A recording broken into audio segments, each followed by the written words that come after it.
Coucou tout le monde, c'est Florence, bienvenue dans cette vidéo top 10 de mes oracles préférés. Donc voilà, c'est une réponse à la vidéo de l'esprit Agnès M. Allez, on commence direct.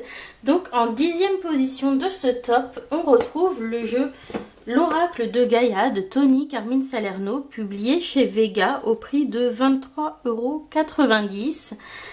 Donc c'est un de mes tout premiers oracles et j'y suis toujours très attachée. Surtout que c'était un cadeau de mon chéri, donc voilà.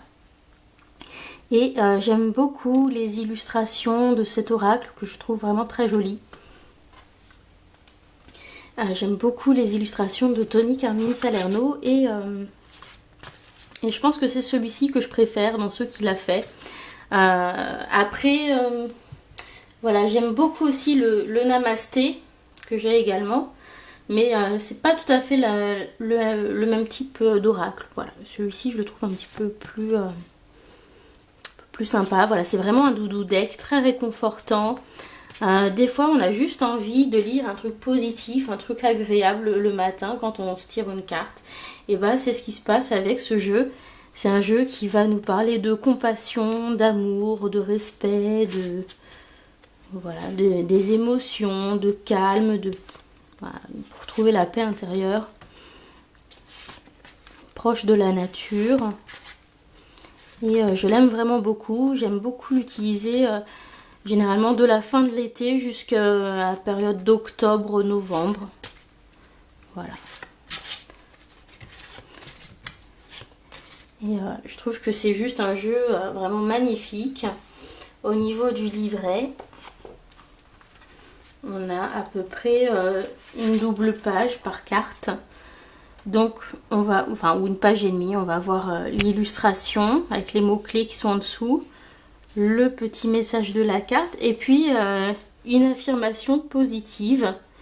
Donc par exemple ici pour la carte Amour éternel, mon corps et mes émotions sont reliés au pouvoir bienfaisant de la terre-mère. Je m'immerge dans sa beauté et dans une paix profonde. Je suis libérée de mes soucis. Chaque jour, je gagne en force et en détente. Ma vie est dans un équilibre parfait. Donc voilà, j'aime beaucoup ces jolies petites affirmations. C'est un oracle qui fait du bien. Et voilà, de temps en temps, je trouve que c'est agréable d'avoir ce genre d'oracle avec soi. On continue avec le jeu en 9e position. C'est l'oracle des haïkus de Célia Melville et de Sylvie Lavoie, publié chez Arcana Sacra au prix de 22 €. Donc celui-ci, j'hésitais un peu à l'acheter. Alors c'est pas à cause des illustrations parce que j'adore le travail de Célia Melville, mais je pensais pas qu'il serait aussi profond en fait comme jeu. Enfin voilà, que les messages seraient aussi intéressants et finalement c'est une très bonne surprise pour moi. J'aime beaucoup la qualité de ce carton. Des fois, je vais entrer plus en résonance avec les illustrations, des fois avec le petit poème. Le petit livret est court, mais bien fait. J'aime bien les petits messages qui sont dedans. C'est une carte qu'on peut tirer le matin, par exemple, pour avoir une petite chose à laquelle réfléchir et prêter attention au cours de sa journée. Ça peut être pour compléter un tirage, ça fonctionne très bien pour ça. Ah, excusez-moi. J'ai mon téléphone qui sonne, mais comme d'habitude, c'est mon mari qui m'appelle au mauvais moment pour me dire « Je suis sur le chemin du retour !» Donc voilà, je vais le laisser sonner un petit peu. Voilà, il a l'habitude. Hein. Donc l'oracle des haïkus. Et je lui fais un gros bisou s'il regarde la vidéo. Voilà. Alors, 8e position, nous avons Les Esprits de la Forêt de Lucy Cavendish. C'est mon tout premier jeu que j'ai acheté d'elle. C'est publié chez Exergue à 23,90 €. C'est un jeu que j'aime bien parce que je le trouve assez varié au niveau des thèmes qu'il aborde. J'aime beaucoup cet univers un petit peu féerique. Je trouve les cartes vraiment très belles. Et voilà, maintenant il essaye sur le fixe. Voilà. Il y a des petits mots-clés en dessous qui vous aident à déclencher vos intuitions. Ça, c'est des choses que j'aime bien. Je pense que je le répéterai plusieurs fois dans la vidéo. Et voilà, je le trouve vraiment très beau. Et j'ai eu des tirages très intéressants avec ce jeu.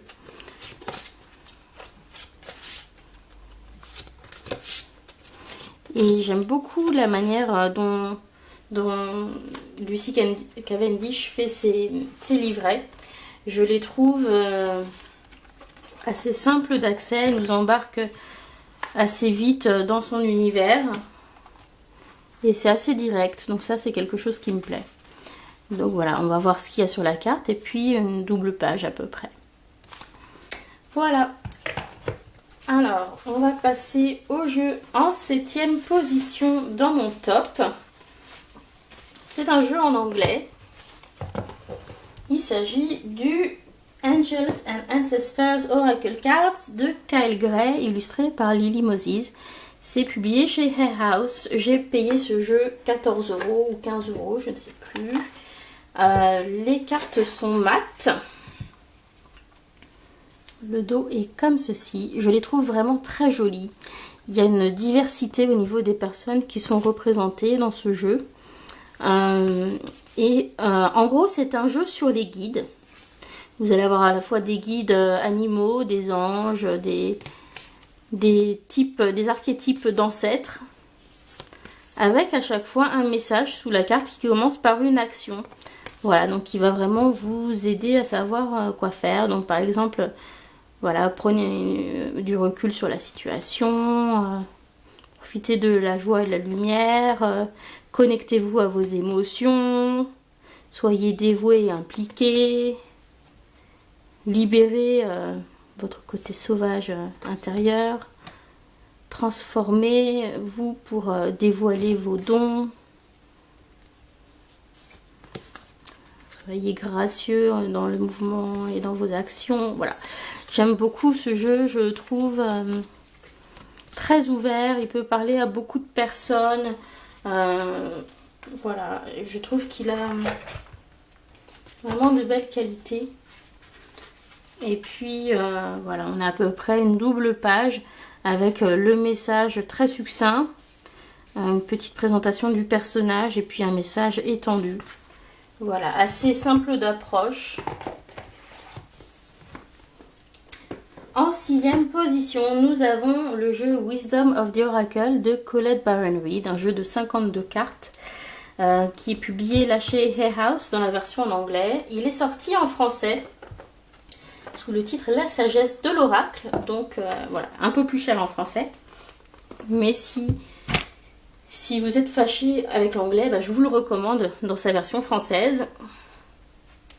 Et c'est un jeu que je trouve vraiment super bien.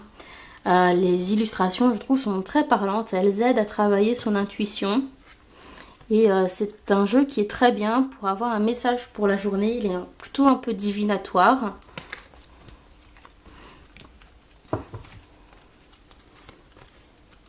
Les illustrations sont belles quand même.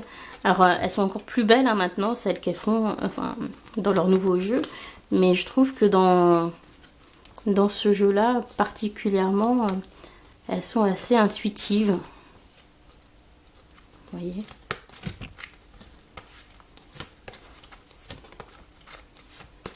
Voilà. Et au niveau du livret, le livret est super bien fait. Puisque bon, le sens général de la carte, en général, ça je l'ai sans trop de difficultés. Mais après, ça vous propose aussi, donc ici vous avez le sens général. Vous avez aussi le sens si ça concerne le domaine relationnel. Si ça concerne la prospérité, donc tout ce qui va être par rapport au travail ou l'aspect matériel des choses, les finances. Et puis un message de protection si vous avez tiré la carte à l'envers. Voilà, qui va vous mettre en garde sur quelque chose. Et ça, c'est vraiment super. Enfin, c'est vraiment un oracle très très complet. Et très bien conçu. J'aime beaucoup les messages qu'on a dedans. 5e position, c'est un oracle qui ne m'attirait pas du tout au départ. Parce que j'étais pas du tout attirée par ce graphisme. C'est l'oracle des êtres d'ombre et de lumière de Lucy Cavendish et Jasmine Beckett-Griffith. C'est publié chez Exergue au prix de 23 €. Et un jour, je suis passée à côté de la boîte et en fait, je me suis dit, mais elle est belle en fait la boîte. Finalement, j'ai eu un coup de cœur. Voilà, je m'attendais pas. Puis finalement, maintenant, j'aime bien ce graphisme que je n'aimais pas au départ. Et c'est un jeu qui est très très bien. Il est très bien équilibré entre le positif et le négatif, entre le lumineux et le sombre. Il y a des jolies bordures. Je suis pas toujours fan des bordures, mais là je les trouve très jolies dans ce jeu. Vous avez une petite phrase ou des petits mots-clés en bas des cartes qui vous aident à réfléchir un peu à ce que ça peut vouloir vous dire. Et puis après, vous pouvez regarder dans le livret qui est très bien conçu avec des messages clairs, intéressants, voilà, qui vous proposent vraiment des solutions. Et ça va être un jeu parfait lorsque vous êtes dans une situation où vous ne savez pas trop quoi faire. Ou alors quand vous avez pas trop le moral, que vous êtes un peu en mode lock et que vous avez besoin qu'on vous mette un bon coup de pied aux fesses pour repartir et pour vous reprendre en main, bah, c'est un jeu qui est très très bien. C'est voilà, quand vous comprenez pas trop une situation, vous demandez ce qui se passe, voilà, c'est un jeu qui va vous aider à comprendre les choses. Il est très direct, il prend pas de pincettes, mais il est vraiment très bien fait. Et du coup, bah, j'ai mis pas mal de jeux de Lucy Cavendish et de Jasmine Beckett-Griffith sur ma wishlist. Voilà, mais c'était je m'y attendais pas, mais c'était vraiment un très gros coup de cœur. Donc au niveau du livret, on va avoir à peu près une double page pour chaque carte. Donc avec la carte et ce qui est marqué en dessous, une description de la carte, le personnage qui vous parle, et puis le message divinatoire. Voilà. Donc vraiment très très bien fait. Vous voyez, je trouve que c'est bien d'avoir un doudou deck comme l'oracle de Gaïa quand on a besoin, voilà, juste de lire un truc gentil, agréable, doux. Et puis quand on a besoin de savoir vraiment mais d'où vient le problème, qu'est-ce que c'est, bah celui-là il est très bien. Donc voilà, deux styles très différents mais très bien. En quatrième position, c'est un oracle français auto-publié, c'est l'oracle du monde d'Émilie de Dieu. Il coûte 25 €. Vous avez des petites cartes comme ça avec les mots-clés, il n'y a pas de livret. Et ça va être un jeu plutôt divinatoire comme l'oracle G avec une bonne soixantaine de cartes. Très varié entre le positif et le négatif. Et contrairement au G, je trouve que les illustrations sont vraiment très belles. Au début, dans mon imaginaire, les jeux de cartes, avant que je commence à tirer les cartes, devaient avoir un côté mystérieux, peut-être même presque un peu effrayant. Et en fait, voilà, du coup, je m'étais orientée vers l'oracle G, alors que j'avais déjà vu celui-ci. Et puis, finalement, bah, à force de tirer les cartes, maintenant, j'ai bien conscience que voilà, c'est souvent une impression quand on a des a priori, mais on peut très bien tirer les cartes et avoir de superbes messages avec un jeu qui nous plaît en fait et qu'on trouve beau. Donc voilà, ne vous sentez pas obligé d'aller vers des jeux qui ne vous attirent pas, comme le Béline ou le G, alors qu'ils ont une très bonne réputation. Voilà, si un jeu comme celui-ci par exemple vous plaît, bah, allez-y quand même. Et il est très intéressant parce qu'on peut l'utiliser aussi pour des tirages des chakras, pour des tirages de l'âme, donc plus développement personnel. Donc il est un peu couteau suisse, voilà, j'aime bien l'utiliser, l'emmener en vacances celui-là.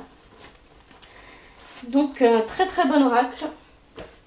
En troisième position, c'est un oracle coup de cœur d'un point de vue esthétique, mais qui est assez cher parce que c'est un jeu auto-publié qui vient des États-Unis. C'est The Illuminated Earth Oracle de Claire Mack.